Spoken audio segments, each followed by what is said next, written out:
दोस्तों, दुनिया बदल रही है और इस्राएल को पहली बार यह झटका उसकी सरहद से नहीं, क्लासरूम से मिला है। सीज फायर के बाद भी बहिष्कार थमा नहीं और अब इस्राएल का पूरा शिक्षा तंत्र अकेला पड़ने की कगार पर है। जानेंगे पूरा मामला क्या है। इनके अलावा अगली खबर में आपको बताएंगे, ट्रंप की धमकी के बाद मादुरो के समर्थन में पूरा वेनेजुएला सड़कों पर आ गया है। और साथ में आपको बताएंगे, बढ़ते तनाव के बीच ताइवान के पास जापान ने तैनात की मिसाइलें, जिससे चीन भड़क गया है। इनके अलावा आपको बताएंगे, डोनाल्ड ट्रंप के जिगरी यार ब्राजील के पूर्व राष्ट्रपति बोल्सोनारो को 27 साल की जेल की सजा। जानेंगे क्या है जुर्म। तो बिना समय गंवाए सभी खबरों पर विस्तार से बात करते हैं। दोस्तों, इजराइल की एक नई रिपोर्ट सामने आई है, जिसमें बताया गया है कि इजरायली यूनिवर्सिटियों और शोधकर्ताओं के खिलाफ अकादमिक बहिष्कार बहुत ज्यादा बढ़ गया है। हैरानी की बात यह है कि गाजा में संघर्ष विराम लगने के बाद भी बहिष्कार कम नहीं हुआ, बल्कि पहले से ज्यादा बढ़ गया है। मतलब इजराइल को अपने करतूत की सजा मिलना शुरू हो गया है, क्योंकि मजलूमों की बद्दुआ सीधा अर्श पर जाती है। दोस्तों, यह रिपोर्ट अकादमिक boycott of Israel monitoring team ने तैयार की है, जिसे तेल अवीव की यूनिवर्सिटी प्रेसिडेंट कमेटी ने बनाया था। रिपोर्ट में साफ लिखा है कि यूरोप में इजराइल की छवि इतनी खराब हो चुकी है कि अब सिर्फ राजनीतिक बयान या कदम उठाने से लोगों की सोच नहीं बदली जा सकती। यह रिपोर्ट द मार्कर यानी हारेतिस ग्रुप का आर्थिक सेक्शन में छपी। इसमें कहा गया है कि सीज फायर के बाद भी बहिष्कार कम होने की जगह और बढ़ गया और कई नई यूनिवर्सिटियां और प्रोफेसर भी इसमें शामिल हो गए हैं। निगरानी टीम ने चेतावनी दी है कि अगर यही हाल रहा तो इजराइल का पूरा हाई एजुकेशन सिस्टम दुनिया से कट सकता है, जो देश के लिए एक गंभीर रणनीतिक खतरा बन जाएगा।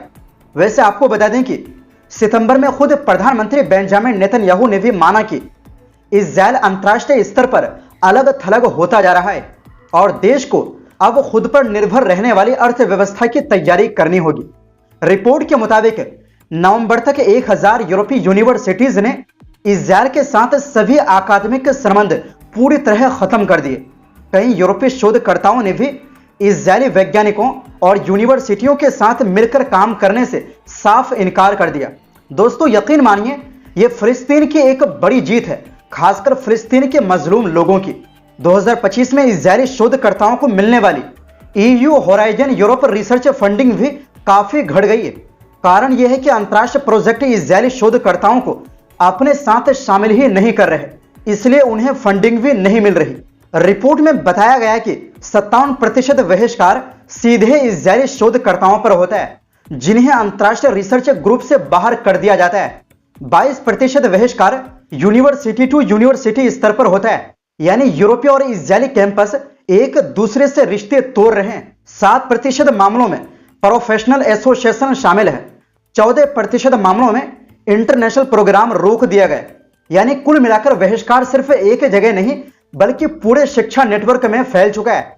रिपोर्ट के आखिर में कहा गया है कि यह बहिष्कार आंदोलन लंबे समय तक इजरायली शिक्षा जगत का पीछा नहीं छोड़ेगा और जब तक क्षेत्र में बड़े राजनीतिक बदलाव नहीं होते, तब तक इसमें नरमी की कोई उम्मीद नहीं है। वहीं दूसरी ओर दोस्तों, मंगलवार को पूरे वेनेजुएला में हजारों लोग सड़कों पर उतर आए। उनका कहना था कि अमेरिका की तरफ से देश पर बढ़ते खतरे अब सहन नहीं किए जाएंगे। लोग खुलकर राष्ट्रपति निकोलस मादुरो के समर्थन में नारे लगा रहे थे।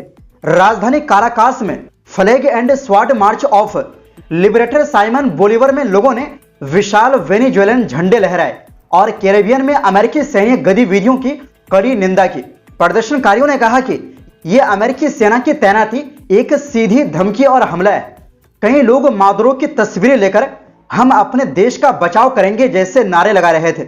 इस रैली में पुलिसकर्मी, सैनिक, मिलिशिया और बड़ी संख्या में आम नागरिक शामिल हुए। आयोजकों का कहना था कि यह मार्च दुनिया को यह संदेश देने के लिए है कि अगर अमेरिका ने दखल देने की कोशिश की तो पूरा वेनेजुएला एकजुट होकर उसका जवाब देगा।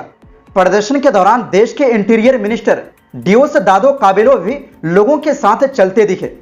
उन्होंने कहा कि वेनेजुएला की जनता हर दिन पहले से ज्यादा एकजुट हो रही है और अपनी आजादी बचाने के लिए तैयार है। काबेलो ने चेतावनी दी, पिछले दिनों में साम्राज्यवादियों की धमकियां बढ़ी है। वो सोचते हैं कि दुनिया उन्हीं की है। उनका असली मकसद वेनेजुएला के प्राकृतिक संसाधनों पर कब्जा करना है, लेकिन हम अपने देश की रक्षा हर तरीके से करेंगे। ये रैली ऐसे समय हुई जब कुछ दिन पहले अमेरिका ने कार्टेल डे लॉस सोलेस को विदेशी आतंकवादी संगठन घोषित कर दिया था। एक ऐसा नेटवर्क जिसे वाशिंगटन वेनेजुएला के राष्ट्रपति मादुरो और उनके अधिकारियों से जोड़ता है।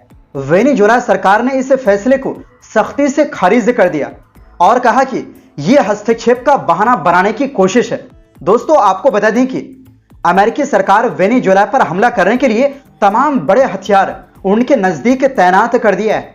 ऐसे में वेनेजुएला भी अपने 45 लाख मिलिशिया के जवानों को हाई अलर्ट पर रखा है। वहीं दूसरी ओर दोस्तों, एशिया प्रशांत क्षेत्र में तनाव एक बार फिर बढ़ गया है।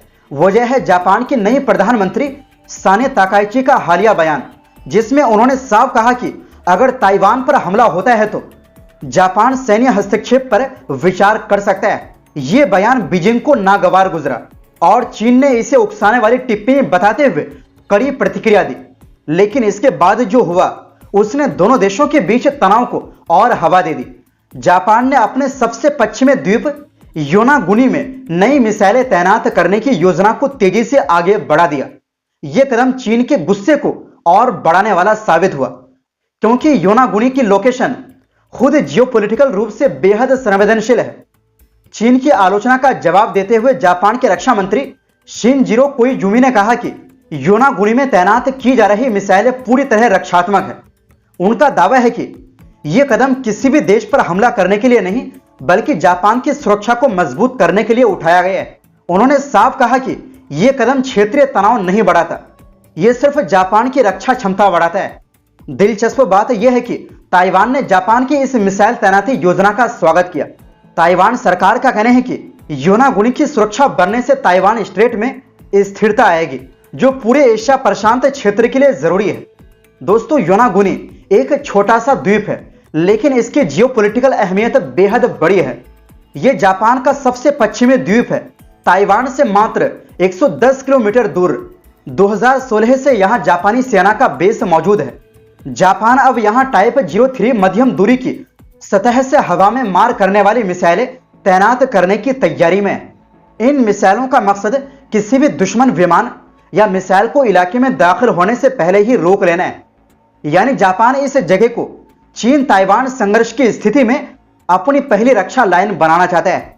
वहीं दूसरी ओर दोस्तों, ब्राजील की सुप्रीम कोर्ट ने मंगलवार को बड़ा ऐलान करते हुए बताया कि पूर्व राष्ट्रपति जेर बोल्सोनारो अब अपने 27 साल 3 महीने की जेल सजा काटना शुरू करेंगे। यह सजा उन्हें पिछले चुनाव हारने के बाद तख्ता पलट की साजिश रचने के आरोप में दी गई है।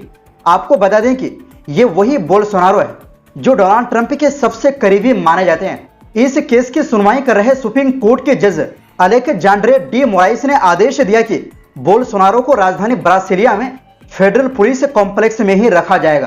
कोर्ट ने उन्हें किसी मैक्सिमम सिक्योरिटी जेल या मिलिट्री जेल में भेजने की अनुमति नहीं दी। मोराइस ने कहा कि बोल्सोनारो की उम्र जो 70 साल की है और उनकी सेहत को देखते हुए उन्हें पुलिस मुख्यालय में ही रखा जाना बेहतर है। शनिवार को उन्हें वहां शिफ्ट किया गया था क्योंकि उन्होंने अपने पैर में लगे इलेक्ट्रॉनिक मॉनिटर को सोल्डरिंग आयरन से खोलने की कोशिश की थी। रविवार को बोल्सोनारो ने जज को बताया कि उनकी हिचकियों की बीमारी के लिए दी गई नई दवाई की वजह से उन्हें नर्वस ब्रेकडाउन और भ्रम होने लगे, इसलिए उन्होंने गुस्से में मॉनिटर काटने की कोशिश की। शनिवार से बोल्सोनारो को पुलिस मुख्यालय में 12 वर्ग मीटर यानी 129 वर्ग फुट के कमरे में रखा गया है। इस दौरान उनकी पत्नी मिशेल बोल्सोनारो और उनके 2 बेटे उनसे मिलने आए थे। रक्षा पक्ष ने मांग की थी कि बोल्सोनारो को घर में नजरबंदी यानी हाउस अरेस्ट की अनुमति दी जाए, लेकिन जज मोराइस ने इसे खारिज कर दिया। उन्होंने कहा कि मॉनिटर से छेड़छाड़ फरार होने की कोशिश लगती है, इसलिए घर में रखने का सवाल ही नहीं उठता। तो दोस्तों, फिलहाल के लिए इस रिपोर्ट में बस इतना ही। फिर मिलते हैं एक नई रिपोर्ट्स के साथ। आपसे गुजारिश है हमारी सपोर्ट के लिए वीडियो को लाइक और शेयर जरूर करें। बहुत बहुत शुक्रिया।